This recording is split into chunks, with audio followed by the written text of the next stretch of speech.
Hey guys, Darren here. Welcome to Mayhem Country Living. Welcome to early morning gardening. Anyway, I'm going to show you what we're working on downstairs in the grow room. I'll show you the hydroponics, what we're changing around. I'm getting ready to harvest a bunch of the greens. I might show you that too. It's easy peasy. Government cheesy.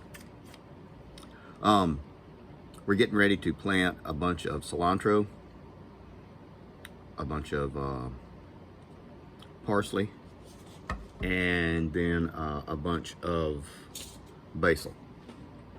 Now I've got the basil, the experiment that I had, how long can you grow basil for? I've been growing that one bush. It's a bush now with a stalk as big as your thumb for about 3 years.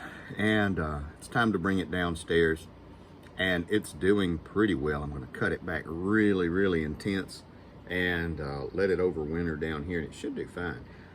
Other stuff I've overwintered was a lot of our peppers and some of our scarlet runner beans. But we're going to start our cilantro, our parsley, and our basil because we use that throughout the winter to cook with. And since we've got the other cooking channel, also Let's Eat on YouTube. If you haven't subscribed to it, go to it. It's interesting. We do all kinds of different cooking. And we're just packing up a lot of our seeds that we have been drying out. And I don't know if I'll show you in this video, but I get paper lunch sacks. Yes, they still sell them. Get a paper lunch sack, dry out the seeds on the lunch sack or on the paper towel. Once they are dry enough, I fold them up and I put them away in a cool, dry place, and they last a very long time. My granddaddy used to keep them on top of a little container, kind of like a cigar box, in these things, and he would just set them in there and pull them out. He also would do like okra and stuff like that in old socks. He would pull all the seeds in the okra and then tie it up at the top, put it on top of the refrigerator. It stayed dry up there and fairly temperate, and they did really well. But we're using a peat mixture, and we're using the seed starting tray with a water reservoir because sometimes when I go out of town, people forget to water my plants. How about that? Yeah, I know. There ought to be a law. But getting ready to do this, and you've seen I'm just poking my finger down in here. You can use a chopstick, you can use a ballpoint pen, whatever it is you want to do. You've seen people plant seeds, but I'll get this thing going. I want to show you what we're doing here. This is a good view. So what I'm getting ready to do, we're going to drop this tank down completely. So we're chopping. Set this down here. It's all going to get washed, so it's okay. That leaf is not good. And some of this is going to go for chicken feed. There we go. Sorry about that. And some of it will go into our salads. I'm just thinning this out. I'm going to use this to make room. The salad came out really nice. Price salad today, and you will find out why I grow salad indoors. That leaf right there is kind of bad. We'll just pinch this off. This is a nice salad green. I'll back out of this light so you can see it in normal light, and you can see beautiful green salads. Now, there we go. I'm going to do a lot. It smells good. I'm going to do a lot more arugula, butter crunch, maybe some bitter lettuces, maybe some spinaches, and it's going to be nice. More to come. So you can see what we did. This isn't quite like a cut and come again method. I'm just cutting the tops of these. These were too thick and I needed to make room.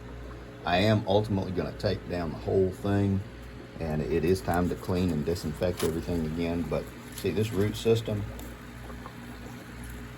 take it out, look at it right here. This root system is just fantastic, and I'm just going to plop it down into another one, and this will grow back very, very nicely. This one you can see is getting ready to bolt, which is okay if I wanted seed. I'm just going to cut it down and let it regrow. What I cut is enough salad for 3 people for 1 meal. I thinned out a whole lot of stuff. I could have been a lot more selective, but this is all going to the chickens. I'll set these out into the chicken yard, and the chickens will eat this and clean the whole net pot for me. These are the onions from the grocery store that I cut the tops off of. This is purslane. We're going to do a lot more purslane. And you can see the orange, the ginger starting to do good. I might need to fertilize this guy a little bit. And everything else, the Good King Henry, the spinaches, I have to say I don't like the taste of it that much. It doesn't really taste like spinach to me. And there's some real spinach along with the aloe vera. My beans are a nice experiment. If I do not get 1 or 2 bean pods, I'm going to go ahead and cut them all and let them dry out and die, and then I will have tomatoes down there in the tomato cages. I did that on purpose. So, and I will probably bury these in another 4 inches of dirt. These are more tomatoes that are coming in. These are Martin Giant tomatoes, and they are the indeterminate, so we'll have tomatoes all winter. Holy basil, it's pretty good. It's pretty good stuff, and that would go good in salad as well, a piece or 2. It can be a little overpowering. We can also use the tomato leaves. No, they're not poisonous, not the tomato leaves. You can use them in a salad, kind of a nice peppery flavor. And purslane. Purslane is great in a salad. More to come. Okay guys, now we're back. So why do this? This assures us of having a really nice source of nutrients, greens, good salads, all through the winter, and not have to rely on anything from the store. Think about it. We have our salad, which is our base. We have tomatoes, and we have other herbs to add to it to make it sweet, tangy, or savory, however we want to do it. If you can save $10 at the grocery store now,